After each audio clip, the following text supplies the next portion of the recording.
everyone for joining us. Dearly beloved, we are gathered here today. No, that is a different thing, thankfully. So yeah, you know me, Lucille Wenegema, Strategic Advisor and Spokesperson for the Office of the Denver Clerk and Recorder. I've been chatting, emailing, texting with most, if not all of you, so nothing new here. Obviously, Clerk and Recorder Paul D. Lopez will be with us as well, and Elections Director Todd Davison. We will all be giving remarks sort of in order here, and then we will go to question and answer. I believe someone should have probably told you ahead of time, but we request that you do not film any of the folks working. We're going to give them an opportunity after the conference to make sure that they're comfortable. Anyone who isn't comfortable, we'll make sure that they get on a break so that y'all can sort of get the footage you need, and then, of course, let us know if there's anything else we can help with. We have a lot of this kind of content banked in our department. I've got Ryan and Amelia on my team who support as well. We've got our new intern Nimra, and any of us can help you get any supplemental footage that might be helpful if you miss the shot that you want. So, without further ado, I will kick it over to Clerk Lopez.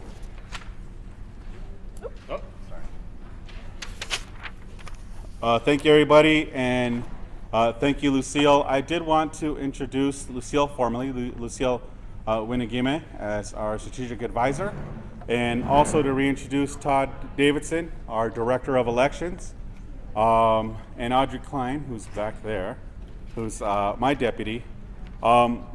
It's a good day for democracy here in Denver. It's alive and well and in full effect. We're excited to see that about 175,000 Denverites voted over the last 22 days since we mailed ballots on March 13th. 44 of all folks turned in their ballots yesterday, and over 55,000 ballots came in during those last 2 hours. You know, we don't say "I told you so" around here, but if you wait, you wait. We spent yesterday morning and midday processing the ballots. Midday into the evening, we processed a slow trickle ballots from Tuesday morning, and the results we posted in the evening represented those counts. Today we are looking to clear almost all of it. I'm on the ballot unopposed while overseeing the election. While it's not required by law, I choose not to access any of our secure processing areas so that Denver voters can continue to trust that this office works with integrity and fairness. And I don't even have to be around. But we have to thank our Director of Elections, Mr. Todd Davidson, as well as our election judges. Our election judges operate with a level of duty, a level of love for our city, our democracy, and the elections division that they help build. We had over 300 of your friends and neighbors working with us this election, making it happen.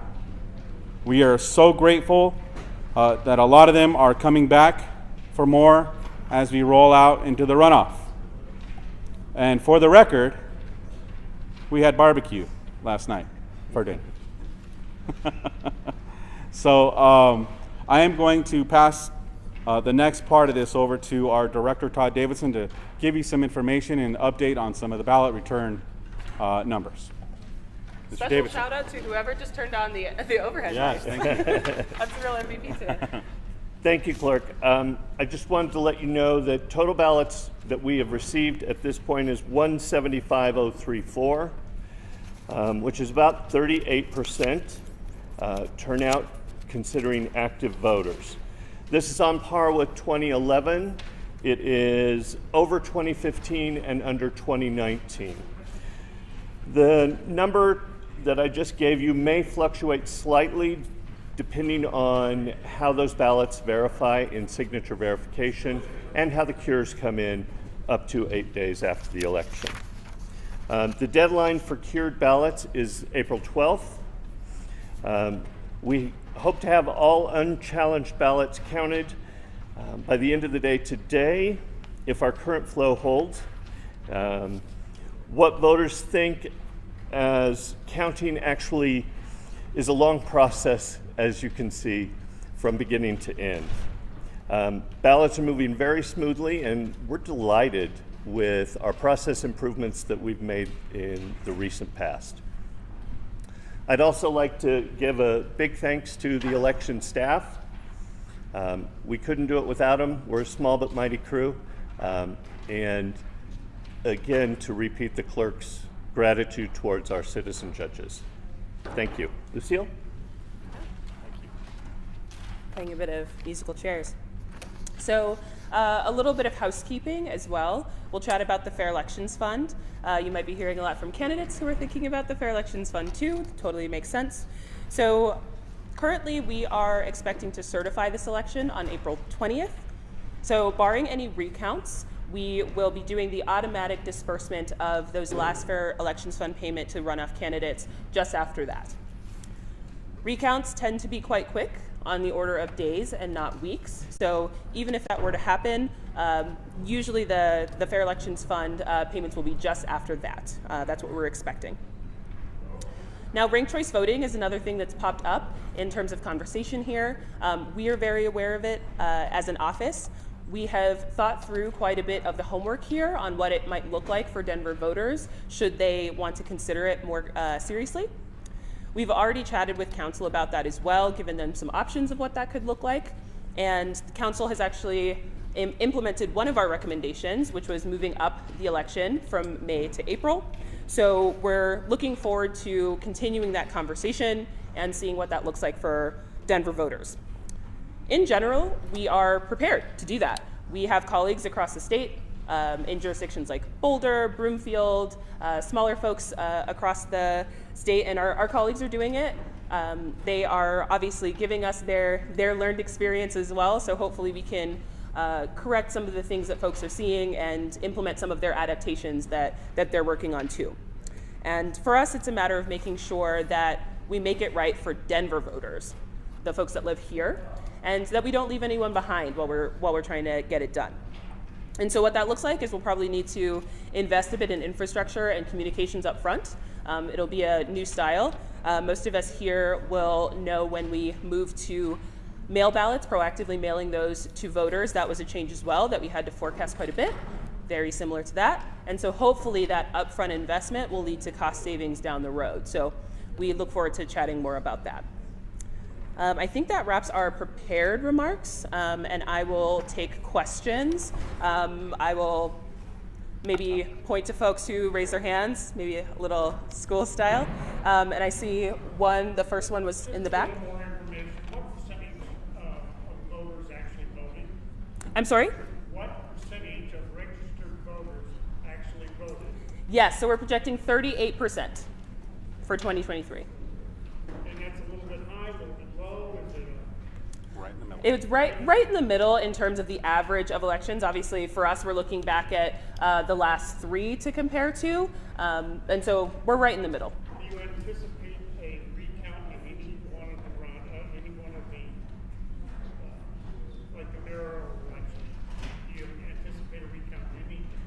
We will know that a little bit more toward the end of the day. We have results posted at 2 p.m. and 5 p.m. today, and so we'll have a really good sense of if we're expecting any recounts by then. So yes, for automatic recounts, it's 0.5%, and that is against the winner's number, and that's obviously for first spot in a runoff. For the second place of a runoff, it's still 0.5%, but then it's against the second place vote, so if it's between 2 and 3. Yeah. Do you know how many curable ballots there are? Ooh, great question. Do we have that handy, or should we follow up? I don't have that handy, but I'm happy to get that to y'all, and Lucille Yes. will post it. Those numbers will be coming in. Yeah. I'll make sure that I get your card so I can get you that follow-up. Thank you. I think I had Marshall first and then you, Sandra. I'm gonna filibuster Sandra, so I know 7. Ooh, all right. Maybe this is for, I don't know who this is for. How long should a Denver voter appropriately be waiting for results? What's an appropriate time to wait? Would you like to? Yeah. Sure. Yeah. It all depends, and I say that with all due respect. We want people to participate, even if you are running to the ballot box at the last minute and get it in before 7 p.m. We want that. We want people to participate as much as possible. But we also have 22 days to vote, and we've been trying to get folks to vote early. A lot of folks have said, hey, why are you asking folks to vote early? Shouldn't they study the ballot a lot more? Well, there's a sweet spot on the bat. We are in baseball season, officially. There's a sweet spot in terms of when you should turn that thing in, get it in as soon as possible. The longer you wait, and we've been seeing this trend, the longer you wait to turn in the ballot, the longer it's going to take for us to be able to process. These are human beings. These are our election judges. These are not machines. They are processes that value accuracy over speed, right? I would just say, pay attention to our social, pay attention to us. We are doing everything possible, our entire team, to process all of those ballots that came in at the last minute, humanly possible. We're going to try to, we'll have an update for you at 2 o'clock, and we're going to continue into the day. So I would say, stay glued to the TV, stay glued to your, I hate to say this because I tell my daughter the exact opposite, stay glued to your social, and we're going to release those numbers when we have something to report. But I would expect today we're going to go through a huge tranche of that. That's why people should vote early. But when, even given what they do, what voters do, should you just say you're never going to know results until Thursday? Like, what's an appropriate time for you to tell them, if this is how you're going to vote, this is what you're going to get? Yeah. For us, no, I got it. For us, it's you could expect it into Wednesday. We send you your ballot, and you have 22 days to be able to vote. I'm going to say the same thing that I always do every single election, even during a coordinated. We will have numbers on election night.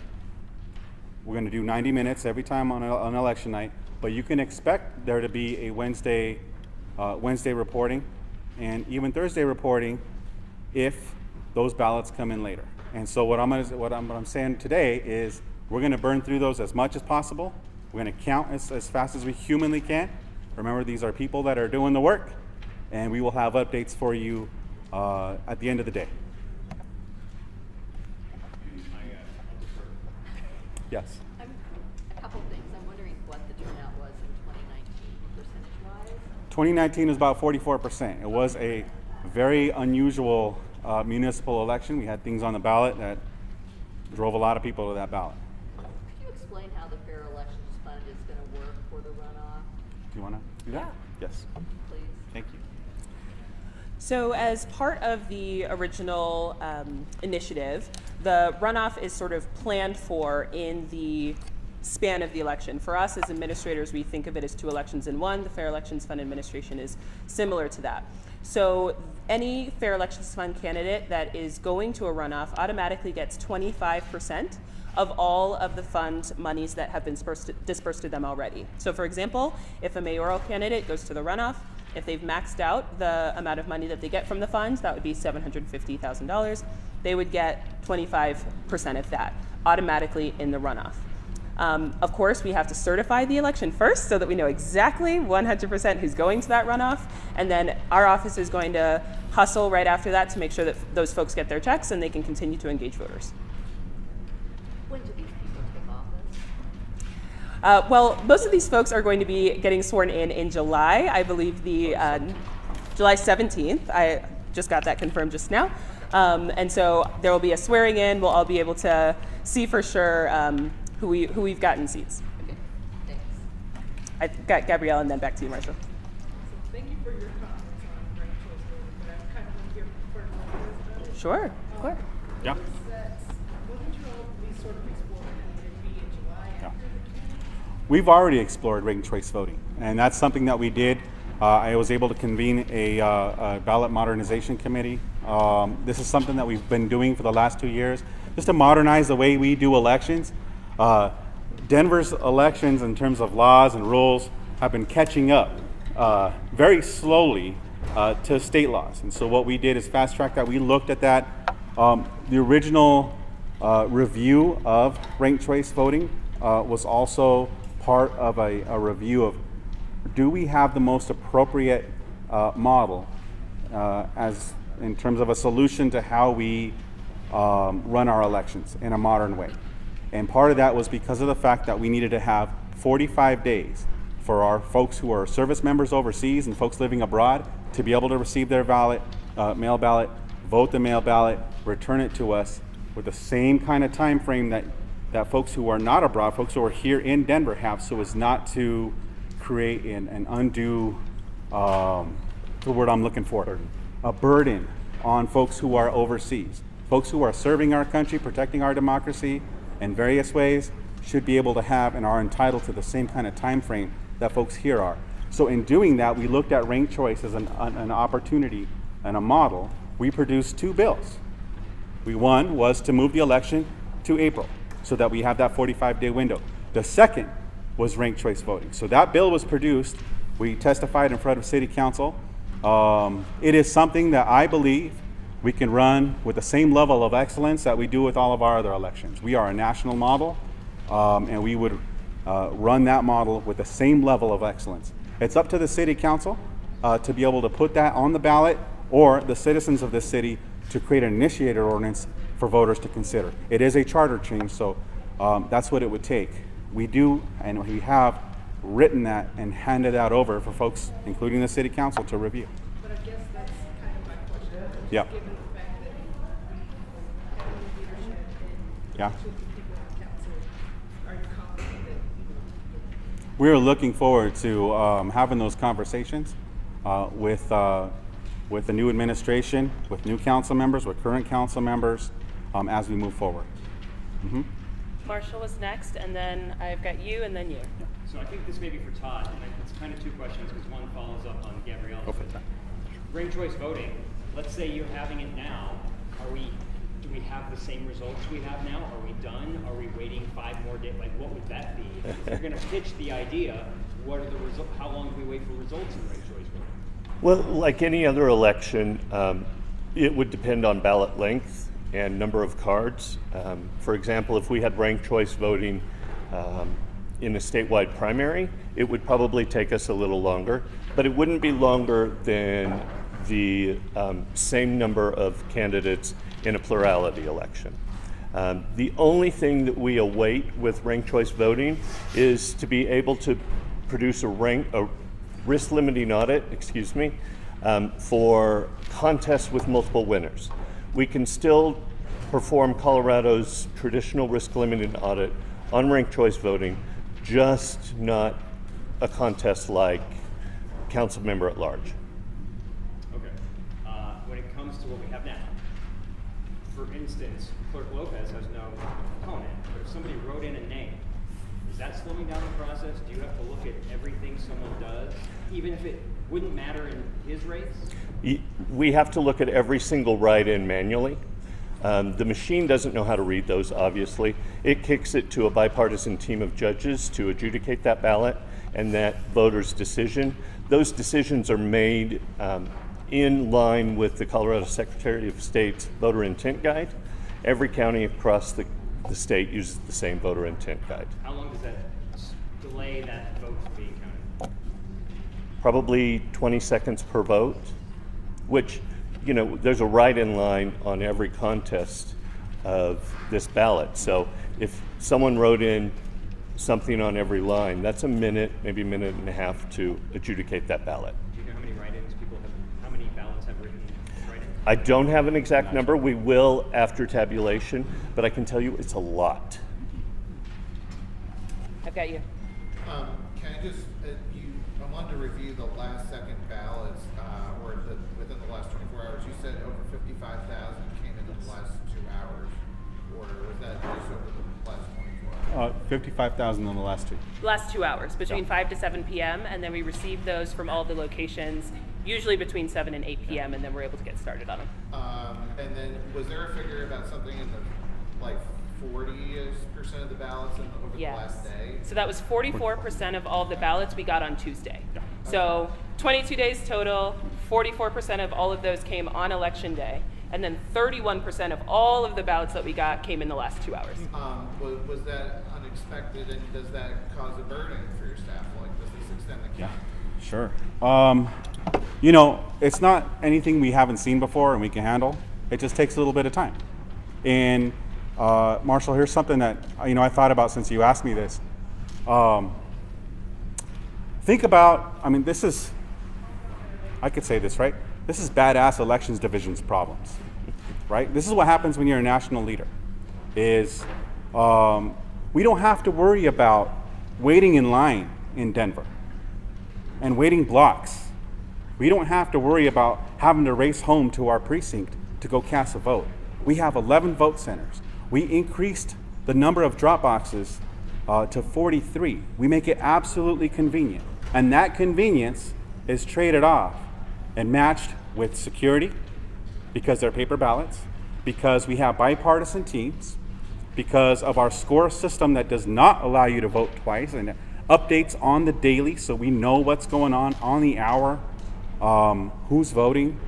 We are able to register people the same day, and we are able to get through this process, match signatures, without compromising accessibility.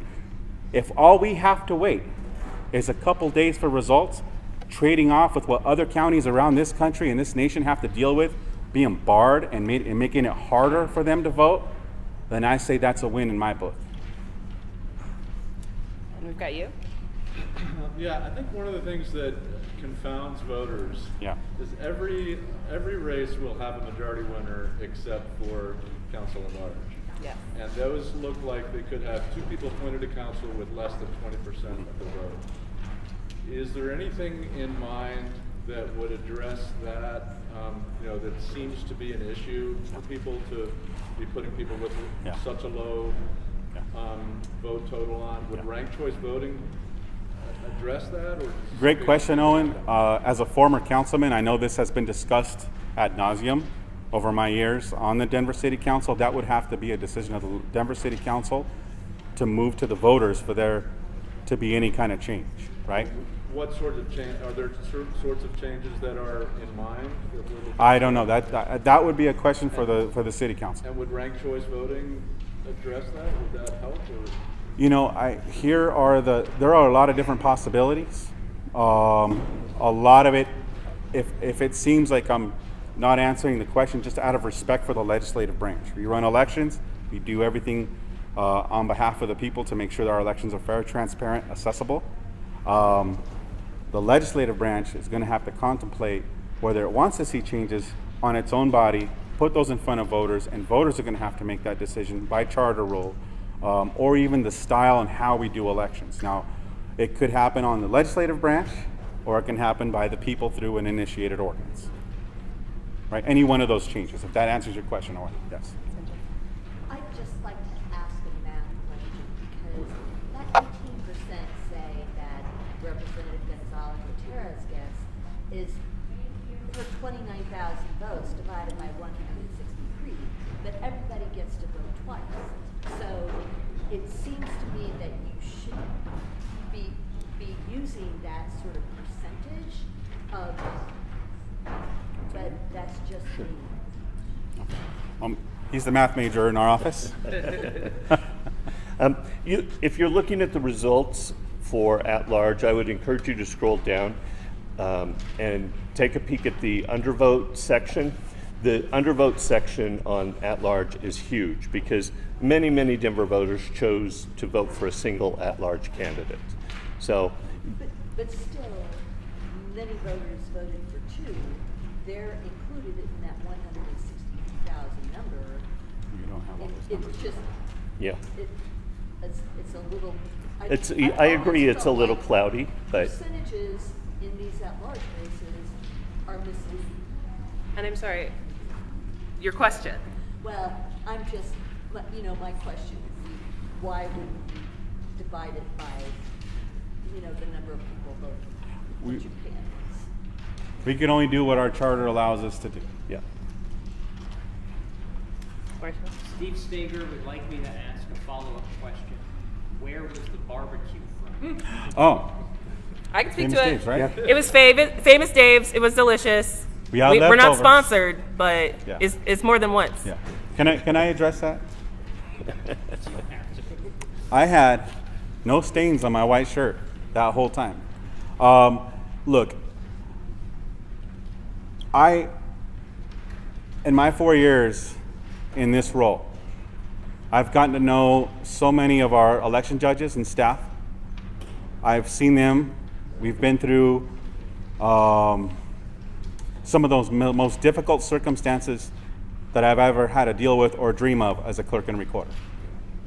2020, 2021, the pandemic, the misinformation, when I have to see my election judges, our election judges and staff vilified on TV, one of the things that lifted my spirit was seeing all the support from every single one of you for our election workers.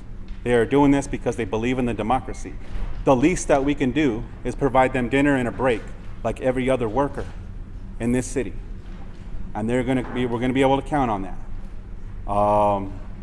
We appreciate you all, and we will continue to make sure that our elections and those who administer our elections, those who make democracy work, are met with the utmost gratitude from this city. Thank you. Yeah, just following up on what you said there, kind of the vilification that we experienced in recent elections. Yeah. Was there any trace of that this election?